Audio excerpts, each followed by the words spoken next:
Yo, what's up everybody? How you doing? It's your boy Dog from EBF Academy by English Black Friday. And guess what? Today I'm gonna share with you how Black English became part of my life. As you already know, I'm an English language teacher from Brazil, born and raised in Brazil. So when you hear me, you know that English is not my first language. I have my Brazilian accent, and sometimes I just miss vocabulary. I don't know a certain word, I don't know how to use a certain expression or phrasal verb, and sometimes when I'm listening to some people, I just don't understand them. That's okay, because I'm Brazilian and English is not my first language. If you're here learning English too, don't worry about making mistakes. You will make mistakes. Mistakes are part of your journey. You are a work in progress. And look, what I'm gonna do here is something that I've never done before. I'm gonna share with you some of my materials, some of the things that I've used to learn English. Fortunately, I had a chance to travel. I went to the United States a few times. I studied English in Brazil. I went to college in Brazil. I've got my degree. That's amazing. But nothing really helped me so much as these things that I'm gonna show you. Are you ready? Let's go.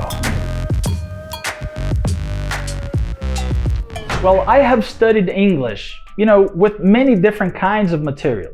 Grammar book, textbooks, everything. I have to do listening activities. I have to do exercises, those fill out the blanks. I've studied music. I've studied English with songs, so many different things.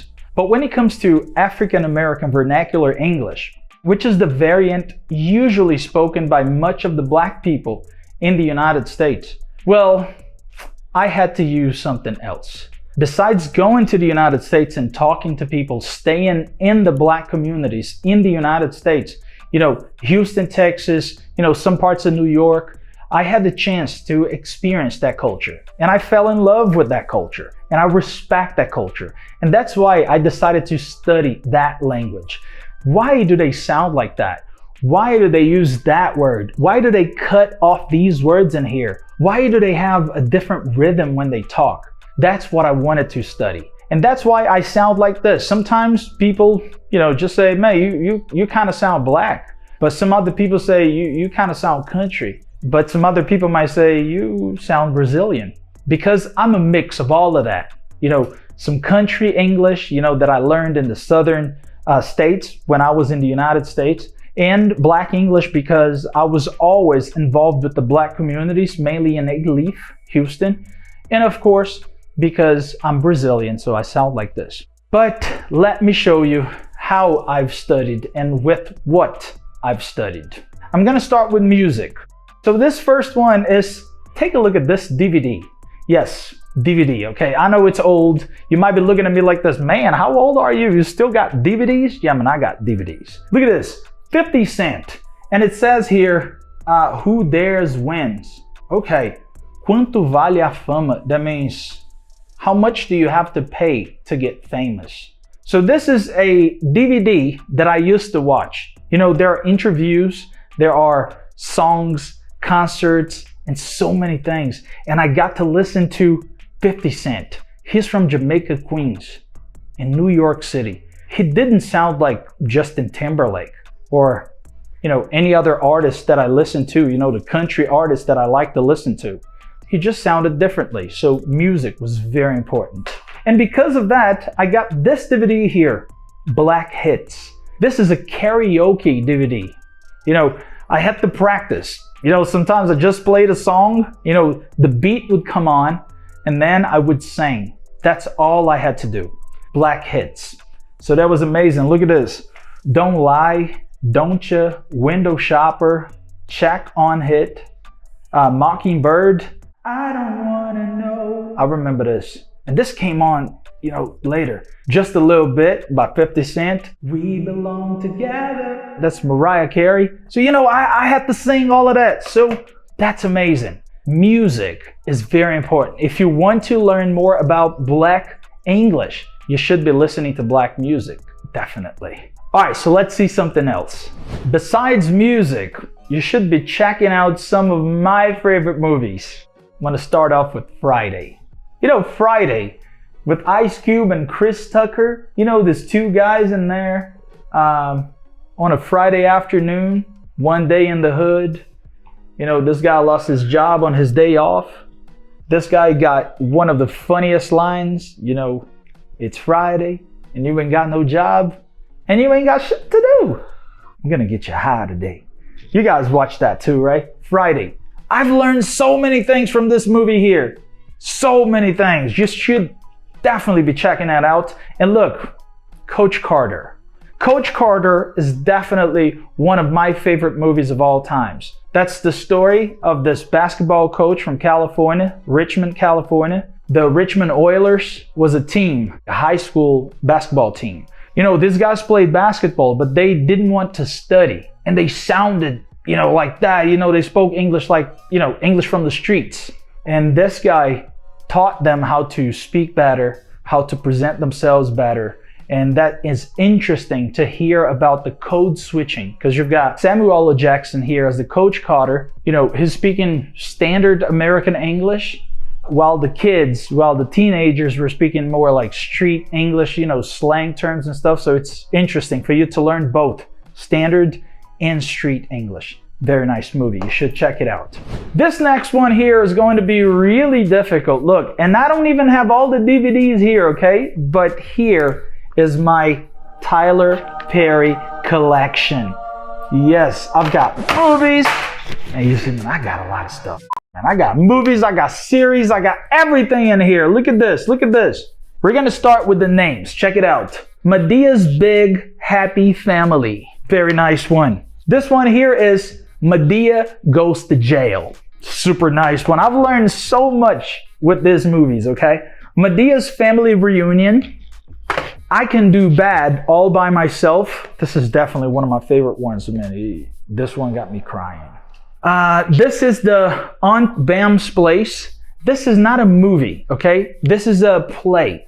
You know, it's played live in a theater. It's amazing. I've learned so much. And it talks about so many problems that we have in our lives. It's really interesting. And you really need to have a very good listening to understand this one. This is Meet the Browns. Very funny one. You should check it out. And here is Medea's Class Reunion, which is also very funny. And this one here that fell, let me get it for you. This is definitely one of the funniest ones. I don't even know why I was on the floor. Diary of a Mad Black Woman. This is an interesting movie. You guys should check it out. So you see, I have a whole collection in here. A lot of people go like this, oh, but that was easy for you to learn English because you're lucky. I'm not lucky. You know, I've spent a lot of money on this. I have dedicated myself. And that's why I'm here now speaking English. And I don't even have a lot of problems trying to understand people. Sometimes I don't, but most of the times I do. And it really makes me happy. Let me share some more with y'all. Check it out. I have actually selected just some, okay? Here is the classic. Everybody Hates Chris. I have the whole collection from the beginning to the end. Everything.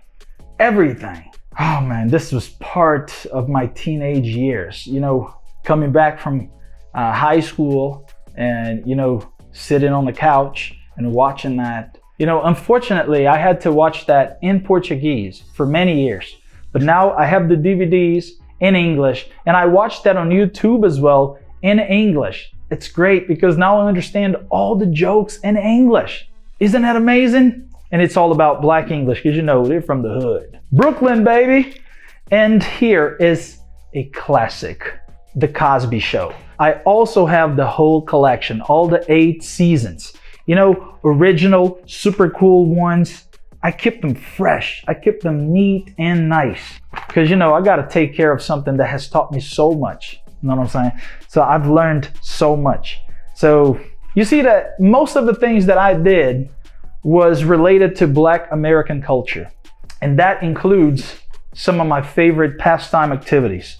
Watching comedy. Look, I got DVDs, baby. stand-up comedy show. Eddie Murphy. Classic Eddie Murphy. All-Star Comedy Jam. Look at this. You have Monique. You have, some of the funniest comedians in the United States. Right here. I've watched them. And some of them I watched live. And that was interesting, but I'll tell you that later. Cat Williams, the controversial one. This guy is amazing. Pimpadelic is my favorite show, by the way. This one, famous Steve Harvey. One of the funniest cats in the game. I mean, he's got more TV shows than, I don't know, Silvio Santos in Brazil. This guy is amazing. Dave Chappelle, come on. If you talk about comedy, American black comedy, and you don't talk about Dave Chappelle, you don't know what you're talking about. I mean, let's be real. And of course, you got this one here, Kevin Hart. Kevin Hart became really famous. What I'm trying to show you is that, why do I talk like that? Because I have been influenced by all of these guys. This here was my big influence, baby. That is crazy. And this is only the DVDs. I still have something else to show you. Check it out. Oh, by the way, just a disclaimer. DVDs, books, cars, and wife. Right, babe? Yes. I don't land. Okay, and money. And money too. And your name. And my name. That's right. Look at this. DVDs, books, cars, money, my name, and my wife. Don't come to me asking to borrow. Oh, come on, Rodrigo. I've been following you for a long time. Can I borrow that DVD? No, you can't. It's not going to happen. You have to buy yours. You have to invest your own money on your own stuff. You know what I'm talking about? Okay, look at this. Since we're talking about DVDs, now we're going to talk about some books. This is the first book in here that I have, Fatou, an African girl in Harlem. I bought this book back in 2012. This is a story of Fatou, a girl who got involved with a drug dealer from New York City. Interesting thing about this book, besides the urban history, everything going on around New York City, and that's interesting because, they talk about places that I've been to. This really made me happy. The language here, whenever the drug dealer is speaking, you can hear something like, look at this. Why don't you just cook it yourself? Why don't you just cook it yourself? He's not talking about food. He's talking about drugs. So it's just like language that you have to understand. But if you don't have the context, you might just think that cook is about cooking, like going to the kitchen and cooking food. And it's not about food. It's amazing. Another one that talks about crime is Do or Die. This is about the biggest gangs in the United States, the Bloods and Crips and stuff. And, this book here is also very interesting.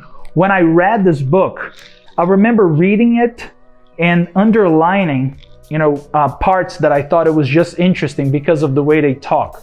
Because the person that wrote this book tried to write exactly the way the people talked. And, because of my love of Black English and African American culture in general, some people travel around. Like my friend Flavio, he traveled to the United States and he brought me so many souvenirs. Look at this. African American history and culture. And then also, some of the things that he did in there. So you have some special people like Fred Douglass. Here is about the Boston African American Museum. Here you have the Sojourner Truth. That's the letter in here. This is the I Have a Dream speech by Martin Luther King. So many things. I've got so many things. Look at this here. This is about colored people. That's the term that they used. That's the original thing they had back in the day. Look at that. Also here for the kids, sometimes you teach about important people, usually for the Black history. So we have in here Rosa Parks, she was friends with Martin Luther King. This is for the kids, then for them to understand who the man was, who the woman was. And, there are things about the history, for them to color. And here too, you have the school, and sometimes they have some crossword puzzle. So many things for the kids. That's amazing. What about the Alabama Black Belt Nature and Heritage Trail? I also got this material here with so many things. And of course, I cannot forget the African American Devotional Bible. So this is a Bible. But what is the difference between this Bible and the other Bibles? Is that here we have so many African American pastors talking about parts of the Bible for the Black community. So that's really interesting. And I've learned so much with these books. Not only about African American English, but about life, about how to deal with the problems, how to deal with the world. What I'm trying to say here is that all this material has helped me shape the English that I speak today. Sometimes I speak English more formally, sometimes more informally. And why can I code switch? Why can I speak this way or that way? Because I have made a decision to read everything, to watch everything. Today, I just showed you about how I've learned African American Vernacular English. But, well, if you want to know more about this, you know the deal. You have to do it yourself. If you have an opportunity, buy a book, talk to people, travel, and continue here, watching the channel and learning. If you have learned English, through music, DVDs, books, let me know here in the comments and send me a message, all right? Let me know what you think about this video. I've never really talked about this, but I decided to. I hope you like it. I'll see you in the next one. Bye.